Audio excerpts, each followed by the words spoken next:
and I got my jacket on, a sweater on, because I'm not moving. I'm not generating any body heat. I'm just like I'm crawling pretty much. And I look at the sun, and I just began to thank the Lord for being able to move, for just literally being able to move.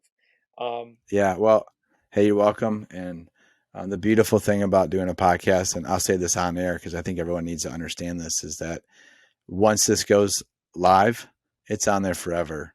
And your kids and your grandkids one day can listen to the story of their dad and grandpa, and just of who you are. And people are always connected and can relate to someone who has passion and a drive for something, but also the humility knowing that he can't always do it by himself. So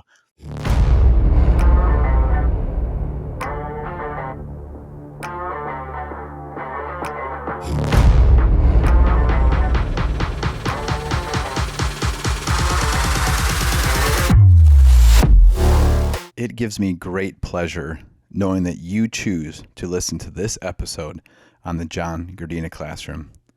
My mission is to serve the Lord by creating content that will help you in your journey of life. If you want one-on-one coaching or would like to be part of my 40 Days of Deliverance program, please visit my website at johngardina.com. Also, if you would like to give a financial gift to help the show grow or provide the funds for the editing process and publishing of the show, it would truly be appreciated. Lastly, God has given me a vision to have a place in the woods with cabins to enjoy fellowship, healing, along with outdoor activities with others.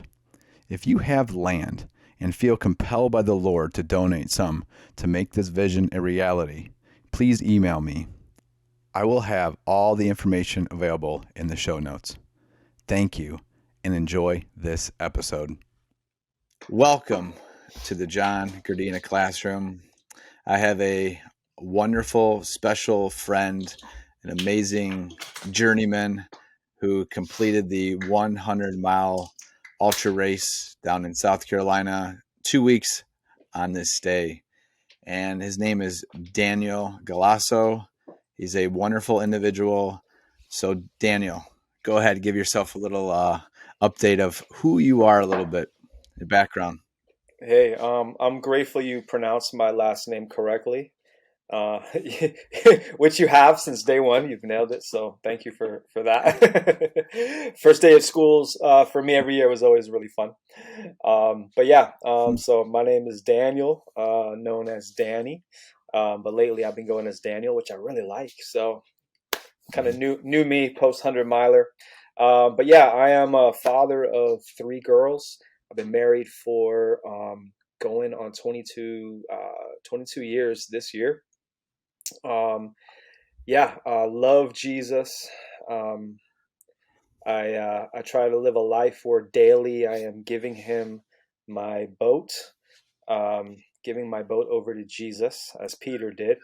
And yeah, I've just picking up running, probably going on 4 years ago this year. Really just to kind of make a lifestyle change, and I've fallen in love with endurance running, distance running, just the parallel it runs to life and spirituality, and the challenge it gives. And I like that as a dad and a husband, I can do it. Yeah, it's a little bit about me. No, that's perfect, Daniel. And to be honest, I it just resonated again that it's been 4 years for me as well for Hmm. my running journey. And I have this question before we get into the training and actual race. Did you imagine 4 years ago that you would finish a 100-mile race? No, absolutely not. 4 years ago, I think I started training for a half marathon. And I remember my first 6 miler, my first 10K on my training schedule, and I felt like I ran 100 miles. In fact, I think I got to like 6.1 and I stopped, and something felt weird, and I had to Google like how long is a 10K, and I had to run another like tenth of a mile, and I was so upset. But yeah, so now I Oh, don't know that I really run less than that. You know what I mean? Maybe a little bit less here and there on weekdays. But yeah, so grateful for that.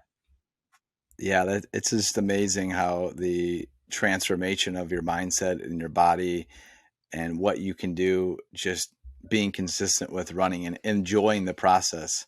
So my next question is, so everyone knows, just to preface this, that Daniel and I never met in person until 2 weeks ago.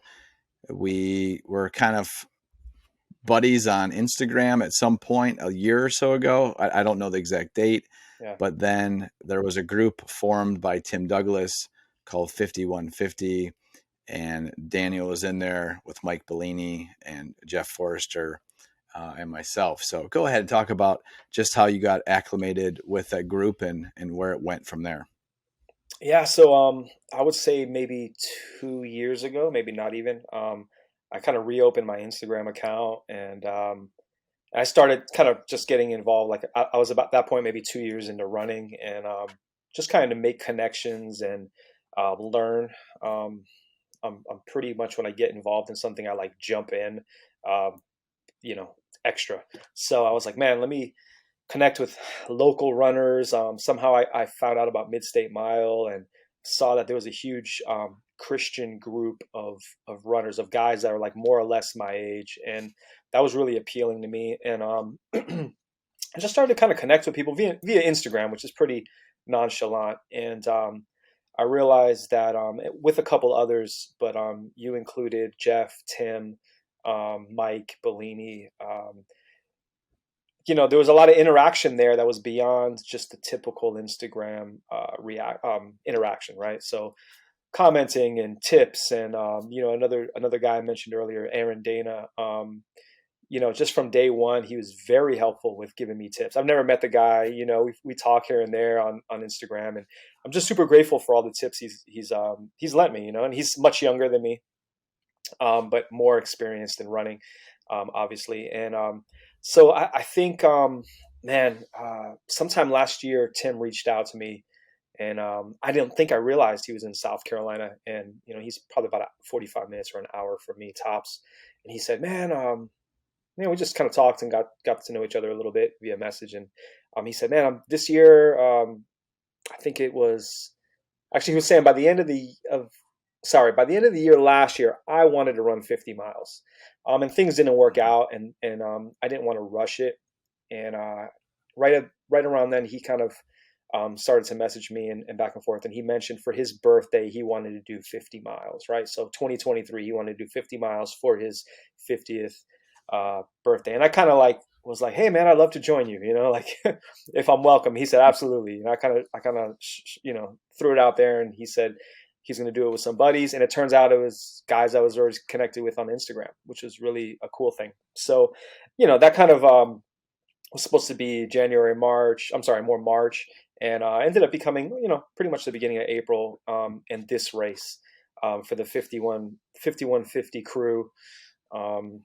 Yeah, man. So I think at some point he said, I would like to do this 48-hour event, which is really almost in my backyard. And it was kind of special to me because this is the third year that this event called the Country Mile took place.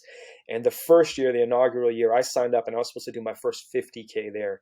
And my wife had back surgery and she was having a lot of issues. And I just didn't get to train for months, and it just didn't happen. So for me, when he said that, I was like, man, this is something pretty cool along the lines of redemption.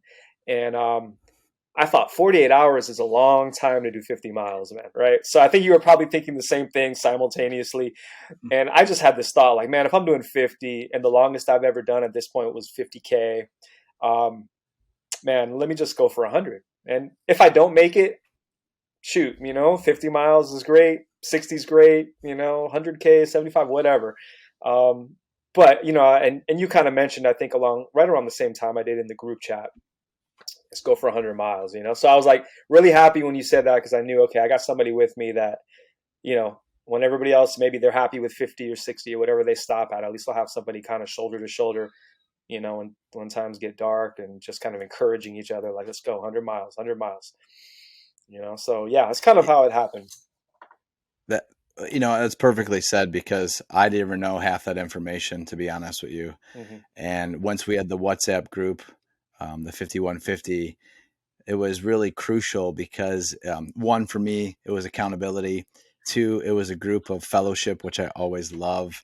And I would say the third is right. What you talked about was I found out it was 48 hours, and we both kind of said, well, I could do 50 miles in 48 hours. That'd be easy. Why Yeah, not challenge ourselves a little bit? And then when I said it and you confirmed it, and however that went, it was like, all right, well, at least we have one other person in the group that's going to go try for the 100. So let's yeah. talk about the race itself. So you had a little bit of issues health wise. Talk a little bit about that before the race began. Yeah, man, I've been this year or 2022, not this year, but time flies. A quarter through Mhm. 2023. Feels like it's this year. So 2022, man, I don't know what it was, but I was catching like every bug known to man. So I would say every 2.5 to 3 months, I was either on antibiotics. I think I've been on antibiotics about 4 times since January of 2022, and probably sick without antibiotics maybe once or twice. Pretty bad, where I was just like, man, I don't want to be on antibiotics again, so I'm just gonna see how it turns out. And ended up not being on antibiotics, um, and it's been like because I've not gotten better after 3 weeks. That's why I've ended up on antibiotics. So it's not like I'm running asking for them because most of them would tear up my stomach and all that stuff. So Mhm. I've had that where I feel like I felt going into the race I was really inconsistent um, in training just because of that. Um, I feel like the quality of my runs and everything was good. I felt like I was gearing up as far as strength training goes, and mobility is something I really wanted to focus on. I felt that because of the lack of running, at least due to sickness, that was where strength training and mobility is a little more or a little less intense. I was able to do that a little more frequently.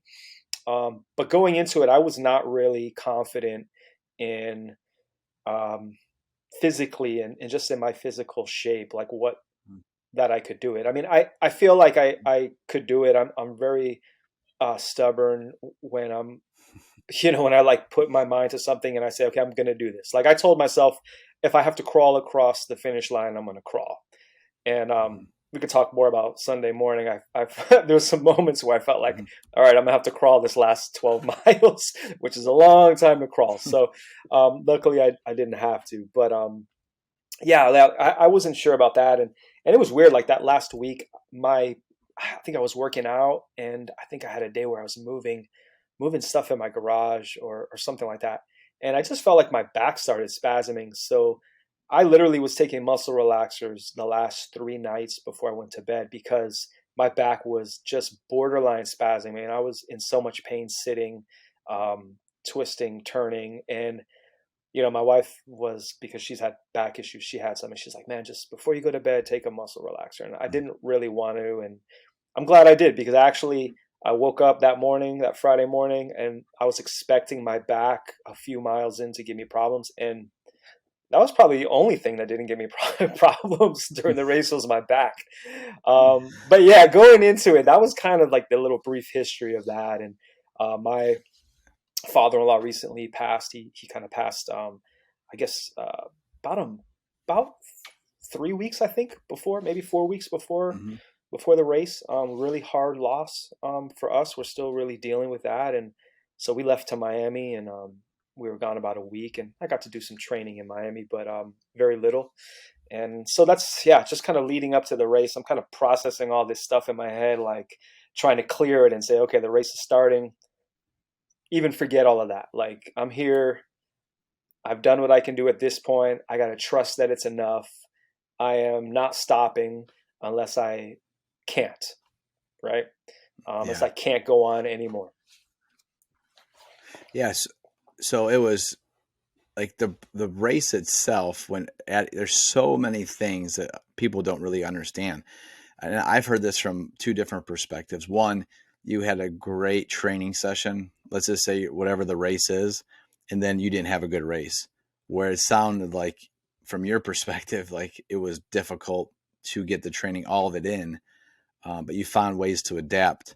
Mhm. and then you had the mindset of no quit while you're at the race. So it's just a testament of your character, Mr. Daniel Galasso. And it was awesome to know more information than that I know now that I didn't know before. And Yeah. it's just a beautiful way to tell the story. So let's talk about the race itself. When we got there, we both pulled into the parking lot. I think it was the exact same time, 4 p.m. Mhm.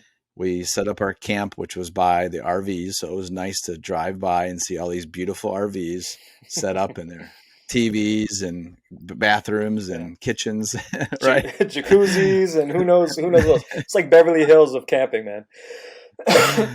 Oh, but you know what though? We picked a spot and it worked. I think it worked out great because Yeah. the way the T was part of the loop, it was just. I think it worked out great. That's how where we were located. Then everyone came. Mike, Tim, um, Gavin. We had Colin there. We had Scott there. We had Greg as well. So we had like a little team, Yeah. and then the three men left because they were going to run the next day. So it was really you, Colin, and myself who really started the race at 6 p.m. So kind of walk through that night, if you don't mind, Friday night into Saturday morning. Yeah. I so I mean, this is I'm still learning, all of this whole ultra thing. I think I did a self-supported marathon last year, which was brutal. Like I think road marathon distance is horrible, and I like have no desire to like Mhm. ever do it again. And a 50K. And the 50K had about 8,000 feet of climbing, and it was it, I felt like there was some things that went wrong, but in general, I felt it was really much easier than I expected, and my recovery was super easy. I mean, I didn't even feel it. So that was like my only experience. I've never done anything where it would require such a long, just a long period of running and then literally camping, hoping to sleep, not even knowing how that was going to go. I mean, that's totally fresh to me, let alone over numerous days, right? So I was just like, okay, I did everything I could to plan. I'm a pretty good planner. Even like the night before or the day before, I was laying everything else. My wife's like, man, you have so much supplies. Like, do you need all this? And I was like, man, I don't know. But if I do need something I don't have, like, unless somebody else has it and is willing to share, which I didn't want to depend on, but I'm sure, knowing everybody out there, which I didn't at that point, right? This is my first time literally meeting everybody. Um, I was sure that your characters that you would have, hooked me up, but just knowing that, I was like, man, I don't know, like I don't know what to expect, and it's better to overpack than underpack. So we got out there, we set up. Um, I know there was word that the weather was going to be horrendous Saturday. The RD was saying that by 12, he sent an email saying by like noon Saturday he wanted everyone's tents down because we're supposed to get crazy wind, which we did. So I don't know. There was just all of this stuff going on, and I was like, man, I just want to run. Like I just need to get out here and run. I had all this pent up energy. I hadn't really run, I think, once in like the 7 or 8 days prior. So I just wanted to have had fresh legs. I felt confident in that, and I just wanted to start this darn thing. So we were set up, and it was cool because some of the guys that they had come and they set their stuff up. Mike and Gavin and Tim, who were joining us, Saturday morning, and they booked it for the start of the race, and we started. And man, I think that it went really well that first night for me. Um, when it was all said and done, so we started what, 6 p.m., right? That's what, 6 p.m. Yep. 6 p.m., and we ran till Hmm. 5, right? 5 a.m. 5 a.m., Hmm. like on the dot, and 40 miles, like on the dot. Um, that night was really amazing for me. I felt it was real easy. I was shocked at how easy it felt. Um, Ongoing in the night, my knees started to hurt a bit more than usual, but I had gone the farthest I'd gone, right? So 40 miles was it. So other than that, that night for me, I just felt like was simple. Like I was talking to my dad, and I was kind of giving the breakdown, and this is totally foreign to him. Like he doesn't want to run unless he's being chased. Like he doesn't, you know what I mean? Like he doesn't understand it, right? He admires it, but he doesn't understand it. So I'm giving him the breakdown. He's like 40 miles. He's like, you guys ran 40 miles like all night. I'm like, yeah, we ran till 5 a.m. Like all night. And I said, and it was so easy. And he was like, what? Like 40 miles? How was it easy? But I think our company, man, the fact that you and I and Colin, we took off. I think we just had a blast, right? We're We did. praying for each other, laughing, joking, um, having serious talk. All the David Goggins isms that we like came up with, and I mean, we just had a blast. And I feel like it made the miles fly by. And the fact that every time we came back around for a loop, we saw Scott and Greg, and they were there telling us how good we looked, asking what we needed. Just how warm and funny they were. They have great personalities, those guys. So it just made it easy. I mean, it made it really easy. And Greg joined us, right? For what did he join us for, 9 miles or something?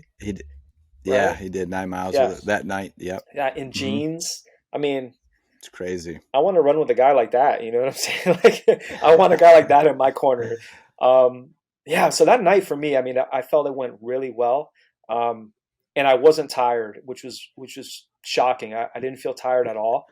Right? I felt really sharp mentally, and I kind of didn't want to stop at 5 a.m. I knew that. Did you feel the same way?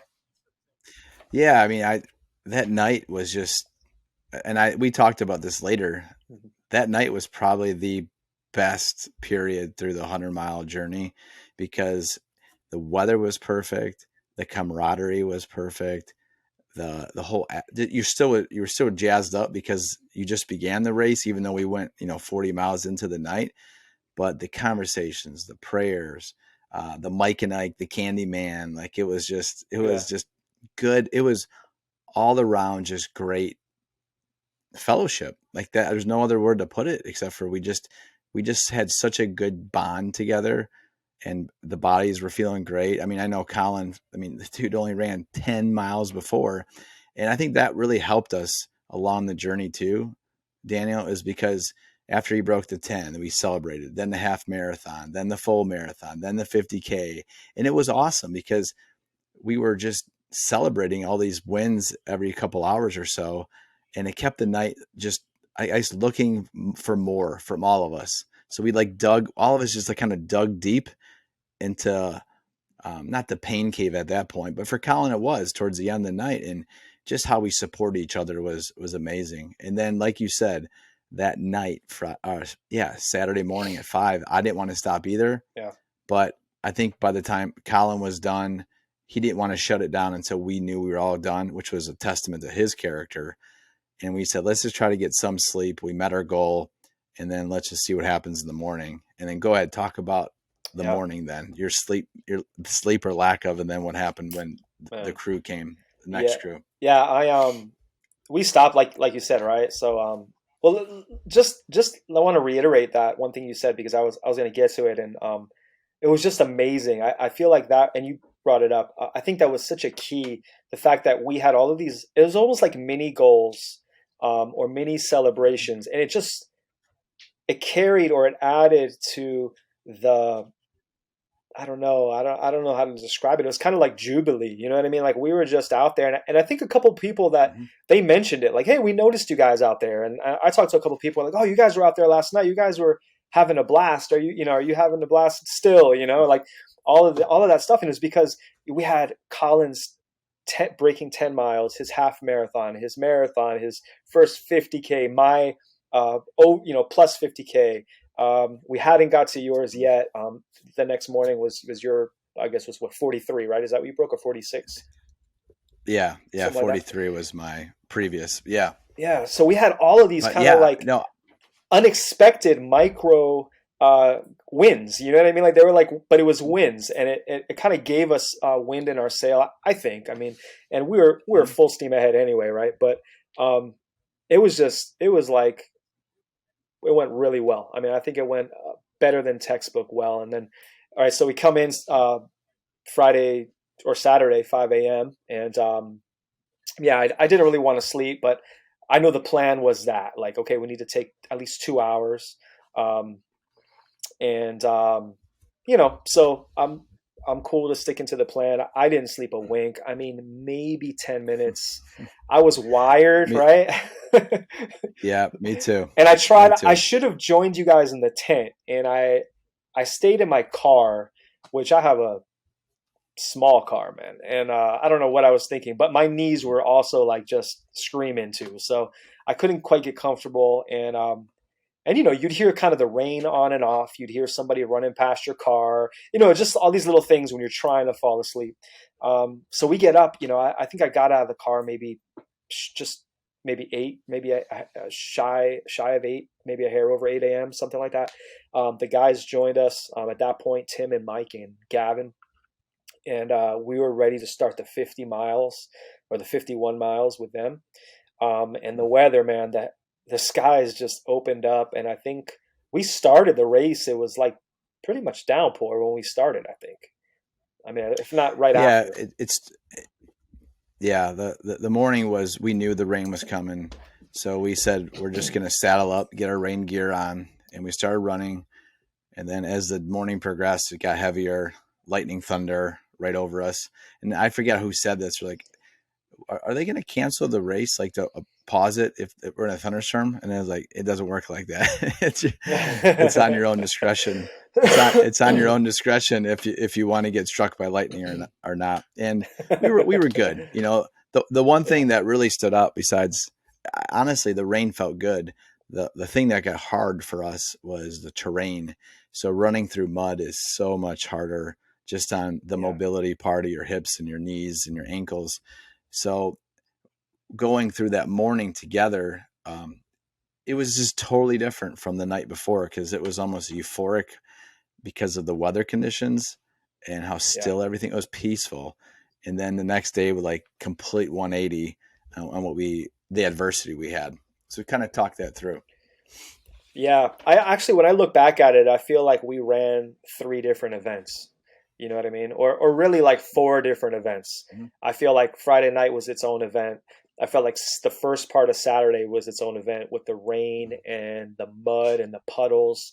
And I feel like Saturday night with the wind and the mouthful of sands and Mm-hmm. the sand in your eye, I feel like that was a separate event. And then Mm-hmm. and I feel like Sunday morning was like this kind of sweet, victorious, kind of like also apocalyptic, like running on nothing with nothing left, like almost partially traumatized from the day before and lack of sleep. I mean, for me anyway, it was kind of like that. It was this Mm-hmm. mixture, but yeah. So man, the terrain was nuts. I mean, it's all dirt. The whole track, the whole course was dirt. It was a dirt road, and Mm-hmm. a lot of dirt, right? So and uneven.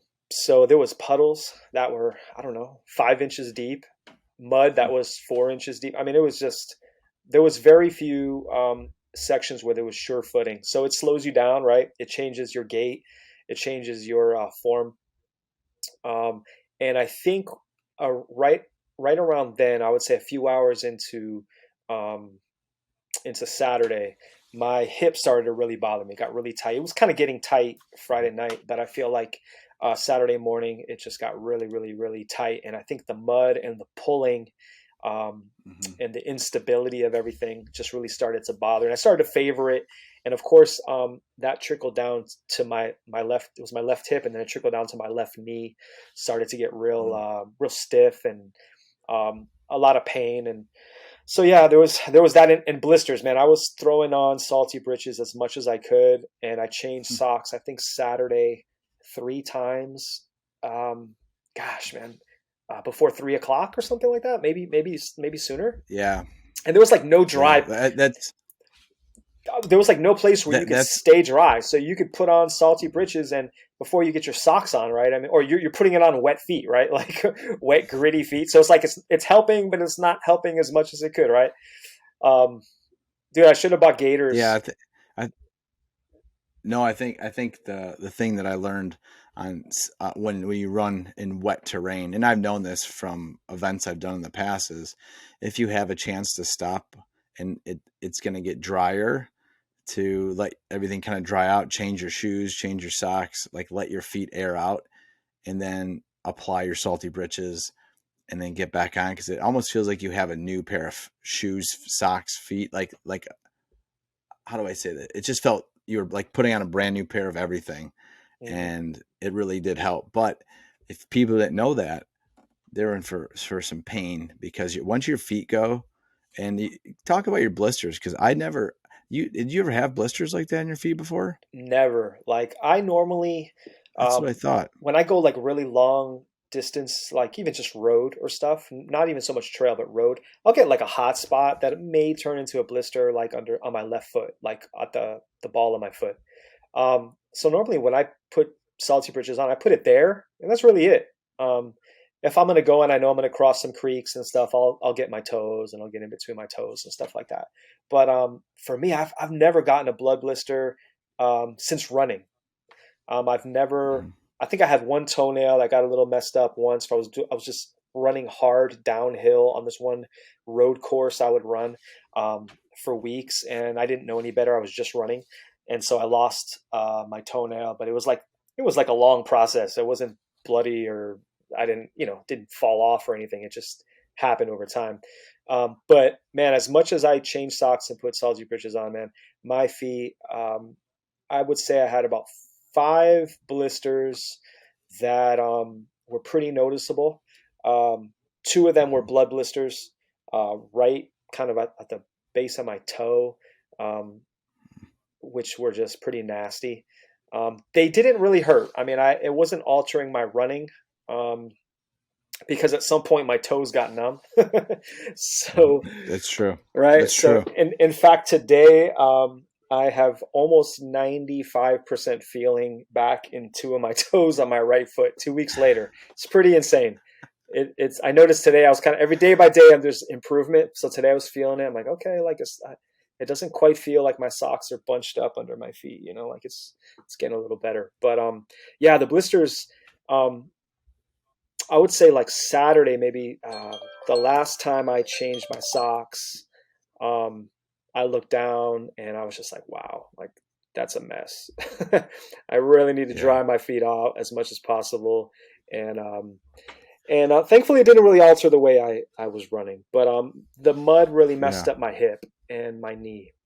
And I think because of that, I started to favor my left side, and I started to use my right, I would say kind of like my right ankle and shin to kind of spring in like a weird, when I was walking, like a weird limping kind of Mhm. way. And ultimately that kind of messed up my ankle and shin too. Um, Yeah. and that was all the mud, right? And then in the afternoon, the sun came out and it became probably 79, 80 degrees maybe, and windy, like, you know, 40-mile-per-hour wind gusts. Crazy. Yeah. Yeah. Yeah, it was crazy. I mean, I think you put it perfect. So talk about the third phase of the run now. We're into Saturday afternoon, then Saturday night. Kind of how that panned out for you and the crew. Yeah. So Saturday, so we had Tim, right? Tim was pretty much just a couple hours in that terrain, and the mud started to mess with his back. And I know Saturday was pretty rough for him. And I think pretty much it affected everybody. Um, maybe not Mike. I don't know. Mike's like part robot. I think like he ran all night, after running all day. Um, I salute Mike Bellini. Oh yeah, Mike's is a beast. Yeah, Beast mode. next level. But yeah, so going into Saturday evening, man, the wind, I was running with Gavin a bit and we were just like, man, there's no point in even running into the wind. I mean, it's like there was Mhm. one little section where the wind was at your back, and I don't know how, but every other direction you ran, it felt like you were running into the wind. Like it felt like it Mhm. changed directions, and it was just these crazy gusts. It was blowing people's tents off the stakes and breaking, crumpling the umbrellas of their tents. Um, and it was sand. It was, I don't know how, like it was just getting in your shoes. I mean, I would take off my shoes at some point. I think 4 or 5 loops in a row, I would take off my shoe and just pour sand out, tie them back up, and get Mhm. going. I know Saturday I could still run. At some point, I do remember, and it might have been into mile 70. late 60s, maybe early 70s, the latest. Hmm. We'd be walking, and I would know, okay, I got to use the bathroom on the next loop, or I need to do something that's going to take more time. So we would start running, and kind of our shuffle would be really painful. And so I thought, okay, I'm going to try to run ahead and get some time, so I'm not we can still head out on the next loop together, but see if the running a little faster changes the way I feel. And it did. And for some reason, I mean, I was able at that point to run pretty fast. I think at some point I was like 8:30 mile I pace for remember about a that. mile or so, and it was weird because it felt really good. Like the ankle wasn't hurting, the hip wasn't hurting, and I knew I couldn't do it the rest of the race, but I remember being able to run like that. I want to say up until maybe mile 72. Hmm. But I it was well, windy, dude. yeah, Dan, I remember we were on the one head stretch where the wind was really pushing our face. And I just remember that you either used the restroom or whatever, or you stayed in the camp a little longer. I can't remember which one it was, but like you booked it and you came by and what are you doing, ladies? Hey, I remember ladies. like, hey, Yeah, ladies. on your left, And I ladies. was like, yeah. And I was like, dude, he's still got it. Like you were booking. And Yeah, it was nice to see because I think what you said is perfectly said. Like you don't know what you don't know. So and like we said, we're both in our early 70s, and Daniel's running an 8:30 pace for the first mile or whatever until he caught up with us, and it felt good. And that's what I would say is like your bodies are amazing machines. Even though he was broken, we all had something going on. You might have, I'll be honest, I think you had more things going on, lower half of your body yeah, than maybe more of us. But it's just a testament of how God designed our bodies to sustain such pain, but still to be able to perform.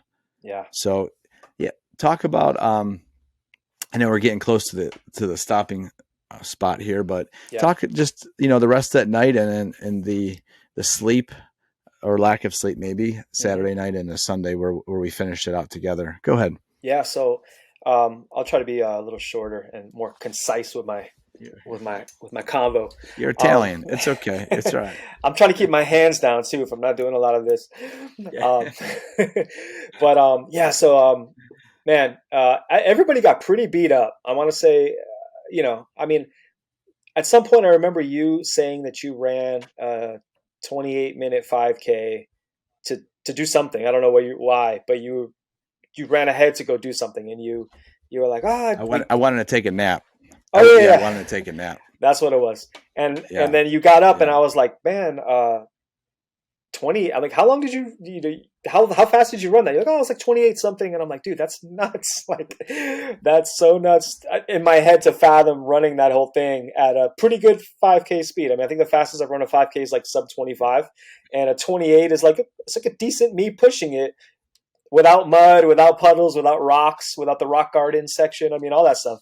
Um, so I think, but everybody at that point, I think, was having something that they were concerned with, right? So for me, heading into Saturday night, which I think I called it quits about 12:30. I think is when I couldn't go on, right? It's, it was somewhere around there because I remember you were just broken at that point, which was fine. We knew we were going to catch the miles the next day. And Mm-hmm. then I caught up with Tim, Mike, and Gavin. And then he finished at like mile 49, somewhere around there. Mm-hmm. And then I caught up with the group. And then we went all the way out to almost to the end where the first turn was by the rocks. And then we came back, which made it 51:50 for him. Yeah, So then I caught the extra loop, basically 3 miles, came in, and then I helped Tim get everything set up for his car to go home. You were sleeping in the tent. I think I put you, or no, maybe you were in the chair, and then yeah, then I put you in the tent. I yeah, remember that now. yeah. So I felt like the father figure, and this is not about prideful. No, no, It's no. kind of how it shaked out. Yeah, So Tim was broken. Mike was running. Gavin was cashed. He was helping aid Mike throughout the night. So he warmed up in his car. So then Tim left. You were in the chair. And I'm like, dude, why don't you just go to the tent, man? You'll sleep so much better. Yeah. So I put you in the tent. I laid in the tent. That was like 2:30 in the morning. Yeah. And then I got up at 6:37 from the roosters wouldn't shut up. And then, Yeah. then I woke you up and I'm like, dude, we got to finish this morning. Yeah. So then you finally got up around, I don't know, 7:38 ish, somewhere in there. Go ahead. Yeah. Talk about that morning. Yeah, dude. Well. First, I want to say it's like so funny because I tell people the story. I'm like my buddy John. He like tucked me in, man. I was like I came in Saturday night. I was fried, and I remember a few loops prior thinking I do not want to carry this over to another morning. Like I want to. Mm-hmm. If it takes me 3 a.m., I want to kill it tonight. And the Mm-hmm. last two loops, I couldn't run. Like I was just trying to hike. You know what I mean? And I think the last Mm-hmm. loop maybe. I don't want to say I was falling asleep, but I was just, man, when my eyes would blink, I felt like they were lasting like a couple seconds of blink, you know? And I thought if I fall and bust my face, like it's over, you know what I mean? I'm going to lose a tooth. My wife's never going to let me come out on, do another ultra if I break my nose, like, you know what I mean? It's just foolishness, right?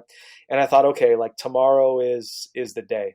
And, I remember Tim really wanted to do that little extra bit, and I was just, I've never been so taxed. I mean, I was out, like we're talking about now 30 hours probably, no, of workout, right? Of Oh, well, exercise. Is is that oh what it is? yeah. Probably At least, yeah, 30 hours at least. Yeah. 30 hours, Mm-hmm. right? And I had been up since about 6 a.m. the previous morning. So I'm just like, I was just fried. And at that point, it caught up to me, right? It really, really, the sleep caught up to me. Um, and I remember being like, John, I'm going to sleep in your chair. And you were like, okay, like, that's cool. And I used every bit of energy I had to take my shoes, my socks off and air out my feet. I got my sleeping bag on top of me. I couldn't get it under my chair because my legs were like spent. I couldn't even get up. Everything I was doing was like me using my upper body, and I could hear everybody packing up. And I remember just kind of being like, "I'm sorry, I'm sorry, I can't help you pack up. I'm sorry, I couldn't do the 5150. And we only got 50 in." And everybody was super gracious. And then I remember I just got so cold, and the temps dropped to like in the 40s. I They think did. the low 40s, right? They did. And I remember you walked by, I think, and I was like, John, I think I'm going to take you up on sleeping in the tent. And you said, yeah, Dan, you can't sleep out here. You're going to freeze. And Yeah. so you're like, come on in. And I remember being like, I can't get up. Right. And I was like, John, I think you had to get my mat for me from my trunk. Right. And you're like, okay, you got some shoes, you got some sandals, flip flops, whatever. I said, yeah, but I can't get my feet in my shoes. And you We were, just walked on top of them. Yeah. yeah, well, you Mm-hmm. you kind of stretched them out. You stretched out my speed goats. I was able to slide my feet in there or whatever I was running in, and I kind of limped over to the tent. And that night, I mean, I don't think I got much sleep. My knees were in so much pain. It was like Mm-hmm. anytime I fell asleep, any position I could roll in, it lasted about 20 seconds, 10 seconds, something like that. And it was just rah, like screaming. Yeah. And then the rooster started Yeah. crowing like at 4 a.m. or 5 a.m. It was just totally ridiculous. And yeah, so you woke me up. I remember you woke me up maybe about 7:30. I think is I must have fallen asleep. I might have got an hour of sleep. I don't know.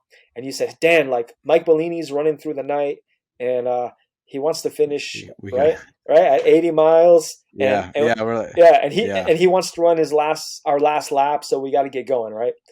And I remember thinking, like, man, that's nuts. Like Mike's been running through the night, and I think I got up. It's so slow. I mean, okay, so in the middle of the night, or maybe it was that morning. I don't remember exactly when it was because I feel like I was pretty delirious. I was at my all-time low. I didn't have Mm-hmm. really a low moment the whole race, but I was at a low there, and I was just kind of reckoning like what was going on in my body, and I was praying and I was telling the Lord, like, okay, if you can't heal me right now and give me some kind of supernatural grace, I really, really don't think I can go on. Like even walking, like it was so painful, the last two laps. So I walked the last 6 miles, just walking, not because I was tired, because I couldn't. Like my knees weren't bending. My hip was stiff. It was literally my body saying, hey, it's like my knee going, hey, you've bent me too much today. I'm going to blow up so you can't bend me anymore. It doesn't even make sense, right? I didn't twist my knee. I didn't fall and nothing like that. It just said, hey, we're done. You've bent me more than I've ever been bent and I don't like it. So it wasn't so much the pain. I've pushed through the pain, and it was the body just saying, hey, we're done. And I Yeah. remember getting up and saying, Lord, if you can't do something about this, like, man, I really don't think I can go. And I remember thinking to myself, like, I'm just going to quit, because I just want this to be over with, because and I was kind of a little worried, like, did I injure myself and not realize it? Or, you know what I mean? Just different things. And just like as I was having this thought, I remember me saying to somebody at work, because they said, do you think you can do it? Or what's it going to be like? Or you know what I mean? Just like, how did you train? And me going, it doesn't matter. I'm going to crawl across the finish line. I heard my voice, my echo. And I remember saying, okay, well, there's still till 6 p.m. today for me to crawl across the finish line, which obviously, The finish line, yeah. right. So 6 p.m. and we were talking, maybe it was 7:30, 8 a.m. when I'm having this conversation with myself, thinking like, okay, I still have a long time to do 12 miles. If I limp, if I whatever, you know what I mean? If I have to crawl, it is what Yeah. it is. And me just saying, okay, let me try to get up and let me do just an analysis of my body. Give me a second to clear my mind, kind of get in a right space, and just move. So I kind of got up. It was so slow getting up. I remember I got up. I think Gavin was sitting in the chair. Mike was still out on the loop. I think Scott had got out of the van. He might have heard me get up. He got out of the van. He was kind of talking to me, and I was just putting on my last pair of socks, which were the race socks that they gave us at the race. That's right. Right. Nice. I didn't plan on wearing them, but I'm glad I had them. I picked my least dirty shoes, my least muddied up shoes. I salty britches the heck out of my feet. I had a PB&J. I had my last Red Bull, and I think I found you had a pack of caffeine gum, so I grabbed one. I just started chomping on it, dude, and I took off limping. It hurt so bad. I mean, walking. This is just me walking. Like, it hurts so bad, and I think I got a loop in. I started to loosen up a little bit. It still hurt. Every step hurt, man. My knees, my hip, my ankle.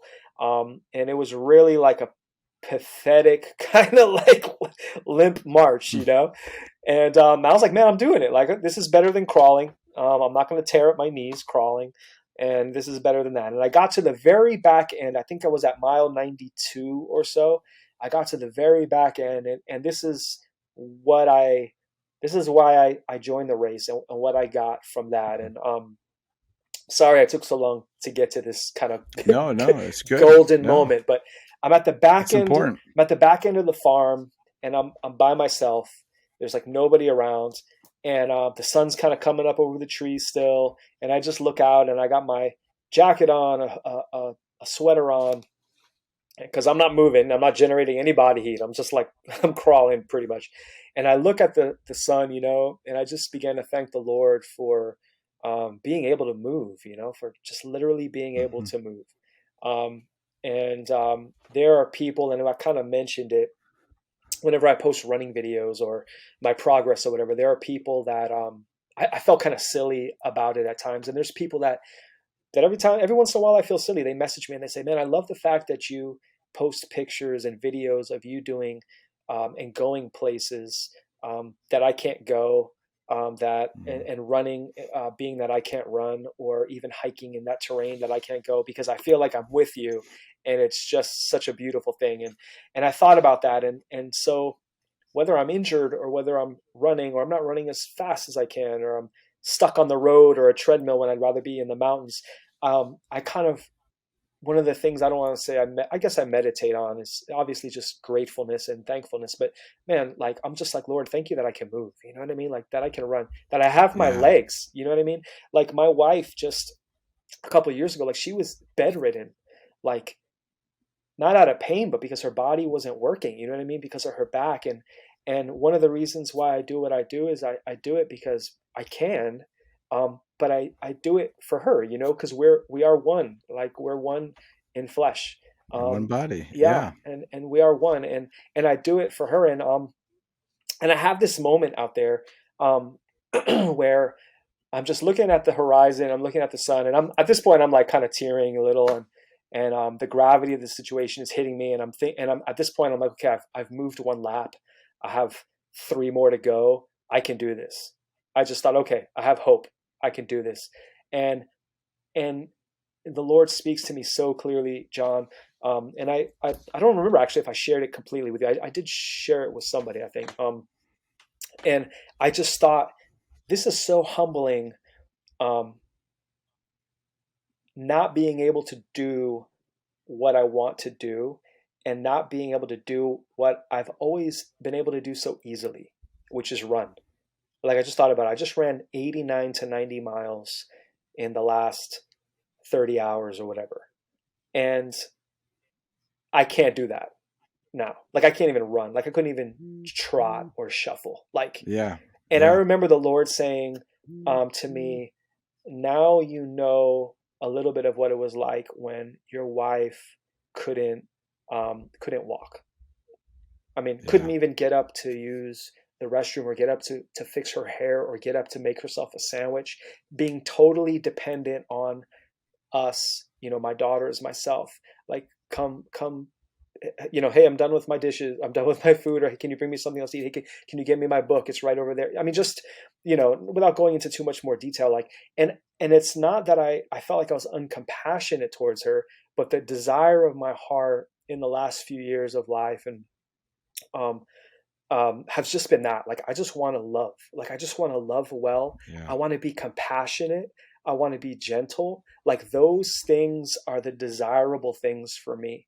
um we used to be in ministry, and we still are. The Lord's kind of redefining what ministry looks like. um and 3 years ago, 4 years ago, the idea of ministry and my desires of what I wanted to do for the kingdom, um where really, I don't want to use the word superficial because I feel it's not right, but I don't know what other word to use. It may have been superficial. It was glorious. Is Mhm. I want to do this, and I want to pack out stadiums and crusades for Jesus, and I want to, heal all the sick. You know what I mean? And I want to raise all the dead, and I want to feed all the hungry, like all of these things.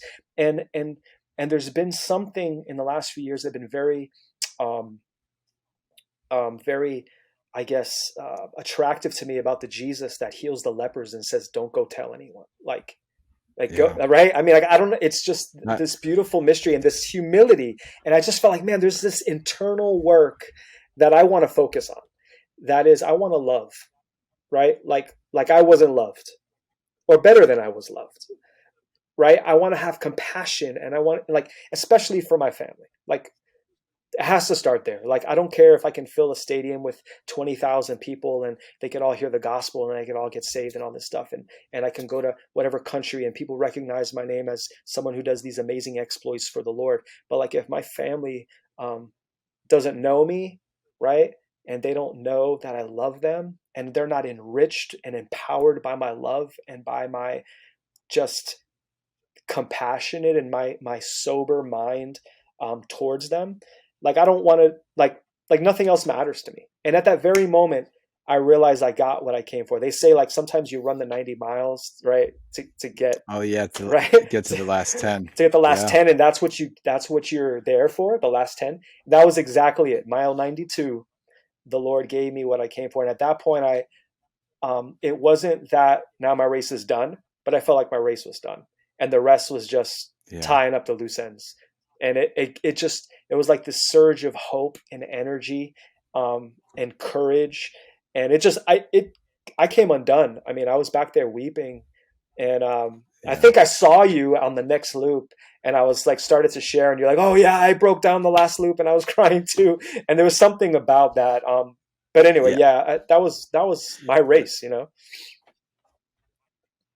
Yeah. You know what? I think it's funny because I think the way God had made it for us, unbeknown to us of how it finished, was that you ran a lap by yourself at the end, and I ran a lap by myself at the end.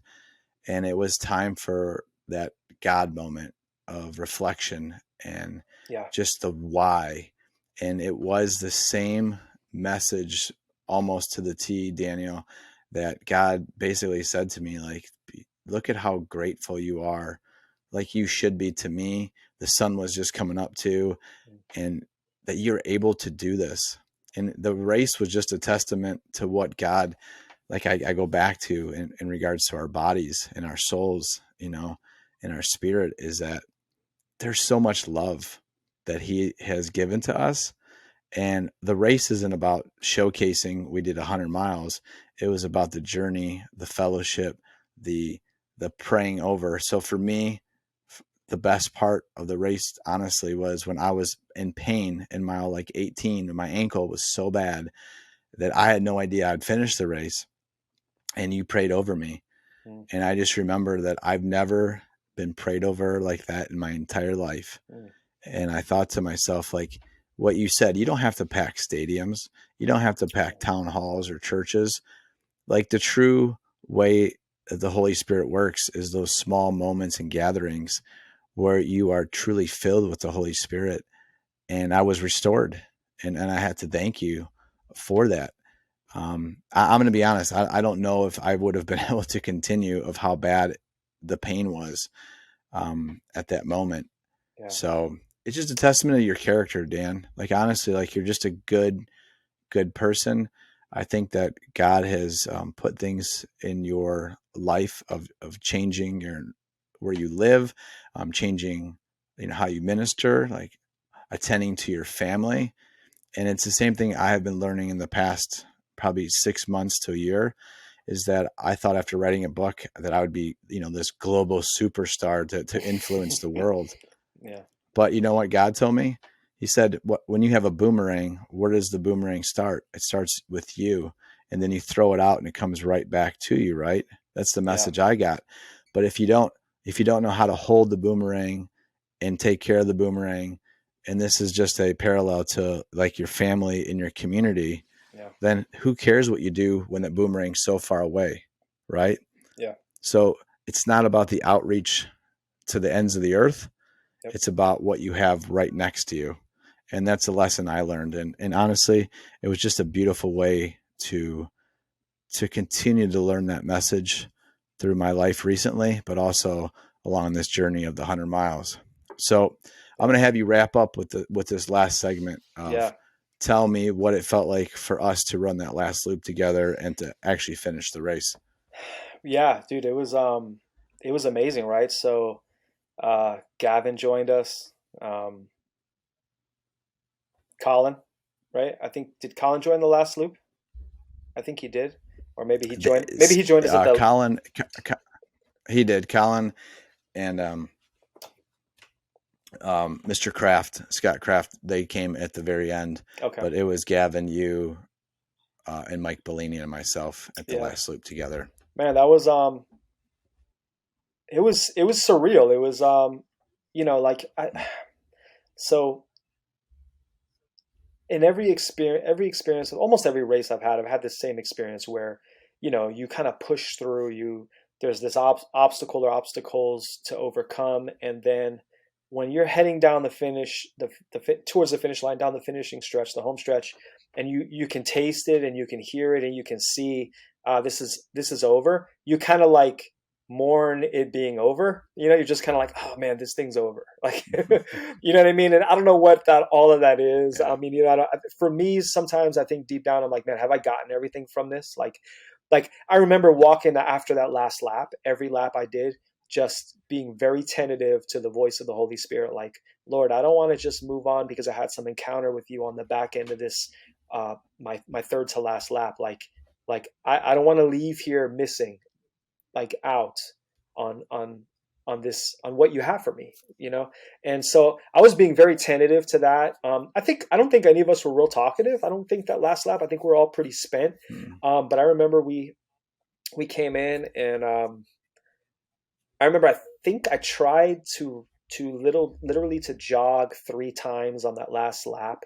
um, and I just couldn't, because I remember thinking like I got to run it in, you know what I mean? I at least have to run in or kind of jog in, and I just couldn't. So I remember you had asked a couple times like, you got to run this in, Dan, and I'm like, can't, man, I just literally can't. And then you were like, come on, how about the? And they're like, well, I'll try when we get here. And he's like, here, and you were like, here. I'm like, no, like way closer, like like literally as we're about to come in, we'll try. And there's videos of it, and You did. I looked pathetic. I was told by one of my brothers that I looked like I was ready to use the bathroom, like I was holding it in for like 10 Oh yeah. miles, right? Looked like I was all clinched. Somebody else said I looked like Forrest Gump when he was a kid and he had those braces on his legs. Hmm. That's it's pretty much pretty much how I felt. But man, it was amazing. It was really surreal.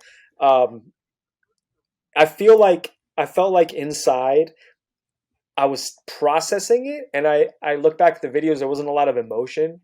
Um, I I am at times very emotional, and other times where you would think I would be not, outwardly emotional, Hmm. but it just felt great. I mean, it felt really great to know that 4 hours earlier I was ready to quit.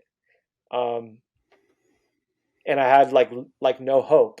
And I was more kind of geeked on the fact that the Lord spoke to me so clearly, clearer than He spoke to me in quite some time.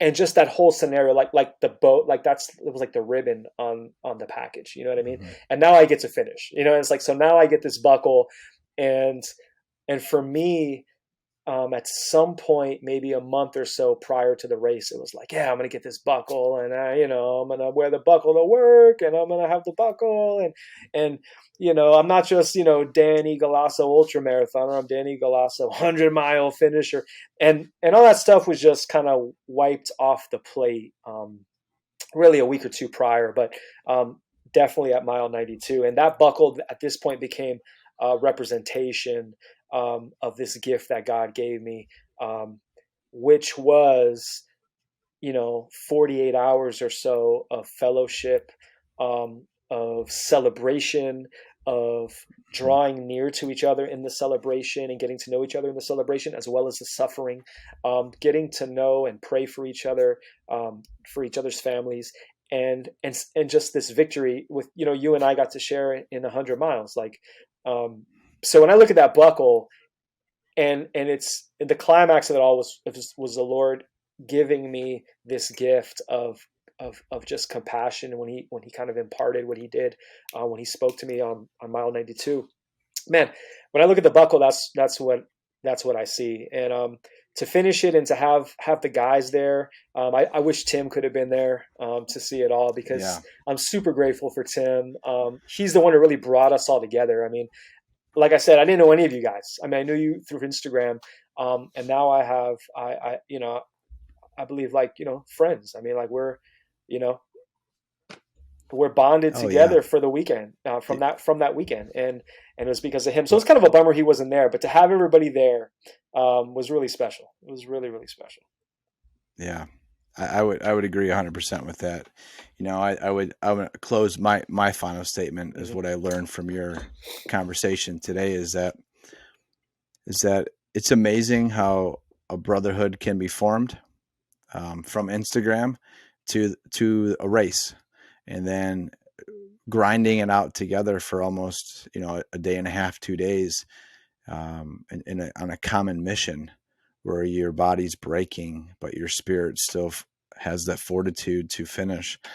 It's just a testament of who we are, and especially you, because you were definitely, more in the pain cave for your lower half, than I was. But it was such a great celebration to be fitted together as one body. Honestly, I keep saying that throughout the whole race, is that we worked together so well, me and you, and Colin in the first night, and then the second night with the other guys. It was just a beautiful dance, literally, of us working together and just enjoying the minute by minute, hour by hour, process to be transformed. I mean, that's why I do hard things, Dan. Like, Yeah. I don't do hard things to just say I got a belt buckle and hey, look at me. It's to find out more about myself and my character, what I loved about you is that, you're a man of your word. You said you were going to get that 100 miles no matter how. And to have that Holy Spirit experience at mile 92 is what you went there for, and how it connected Yeah. with you and your wife, and the reason for your family of why you do this too. Is just a beautiful testimony of who you are. And I love who you are, man. You're such a good dude. I'm so I'm so thankful that God brought us together, and Yeah. I thank Tim too for setting up this group. And now we have to look together for another challenge. Yeah. Um, it doesn't have to be 100 miles. It just be something different Yeah. that brings us together. Yeah. You It know. absolutely does not have to be So another 100 miles. I'll say that it yeah, absolutely does not have to be. If it is, it's all right. If it is, it's all right. yeah. Hey man, I feel the same. Well, I feel the same way, man. I'm super grateful for you, and man, it was a pleasure having you alongside me, and I would just second everything you just said. To get to do it and celebrate it with you, and both get our first buckles, and our our first 100Ks together. I think, right? Is that how it went down? And yes. it was Yep. awesome, bro. Yep. It was really, really Yeah. awesome, and I feel the same way about you and your character and how you lead. And I'm grateful that you put together our training schedule, and man, I think it was good. I think that it really did us good, and I just want to thank you for it, man. Yeah, Well, you're welcome. Hey, all I know is this, is that kudos to everyone who was part of the 5150 mission, because everyone broke records.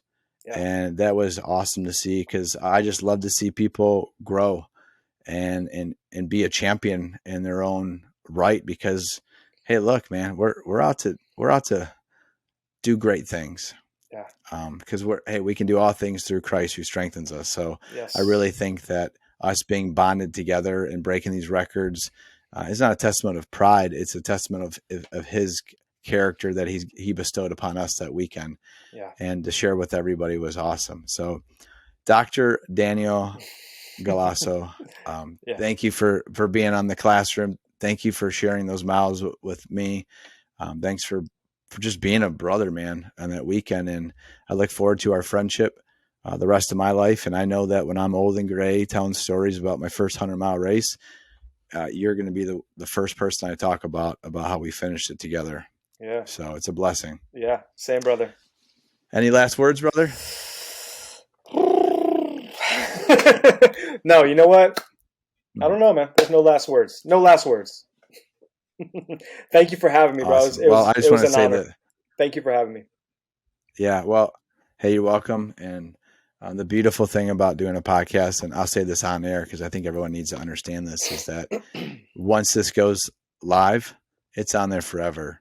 And your kids and your grandkids one day can listen to the story of their dad and grandpa, and just of who you are. And people are always connected and can relate to someone who has passion and a drive for something, but also the humility knowing that he can't always do it by himself. So I really learned Yeah, more about you, and I just love the person that you are, Dan.